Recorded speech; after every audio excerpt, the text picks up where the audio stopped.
Est-ce que vous êtes touché par la souffrance des patrons? Dur d'être un patron. Ils sont trop stressés, les patrons. C'est Pierre Gattaz qui le dit. Le président du MEDEF a demandé un moratoire sur plusieurs projets de loi qui, je cite, stressent les entreprises. Il a notamment cité la loi sur la pénibilité et la réforme des stages. Écoutez.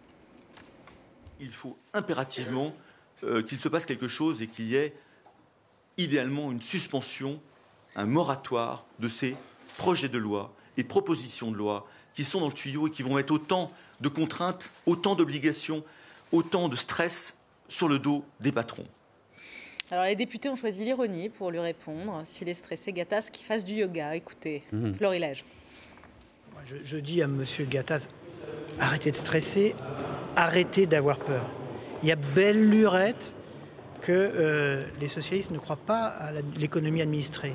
Nous croyons à un partenariat loyal avec les entreprises. Mais ce partenariat loyal impose de sanctionner plus durement qu'aujourd'hui des comportements déloyaux.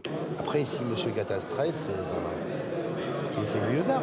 Cela mériterait plus de clarté et plus de précision dans la déclaration. Je ne sais pas ce que ça veut dire que des lois qui stressent les entreprises. Est-ce que vous savez ce que ça veut dire, Nicolas Domenach? Est-ce que les patrons sont trop stressés? Ils sont tellement ils reçoivent de cadeaux du gouvernement socialiste, je comprends qu'ils puissent être un peu surpris après les traitements que leur a infligé la droite pendant des années notamment. Donc là, effectivement, c'est comme ça que je comprends leur stress. J'aurais mieux compris si Gattaz s'était soucié du stress des salariés, pour être franc, parce que dans l'histoire, c'est eux qui subissent la crise de plein fouet, les premiers, qui sont au chômage, les premiers. Donc je ne dis pas qu'il n'y a pas des difficultés pour les patrons, et notamment les petits patrons que ne représente guère Pierre Gattaz. Bon, ce qui a une explication politicienne qui est importante à donner, c'est que Pierre Gattaz a été élu par la droite du patronat contre le patronat d'ouverture et que maintenant il joue l'ouverture et donc il doit donner des gages à sa base de droite. Donc voilà, et il s'est avancé imprudemment avec 1 million d'emplois comme engagement. Caricatural ou non? Vous savez ce qui stresse Gattaz? C'est simple, c'est que François Hollande est en train de lui refiler le mistigris du chômage.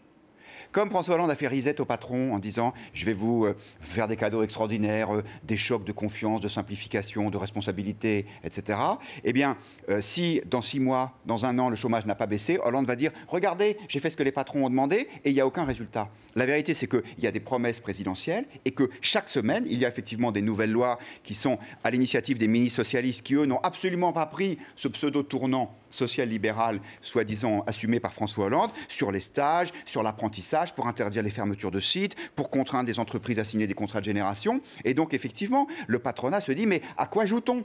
Et il y a une incohérence absolue dans la politique publique. Et puis, il y a une réalité qui est toute simple, c'est que les marges des entreprises, donc leur rentabilité, elle est au plus bas depuis 30 ans.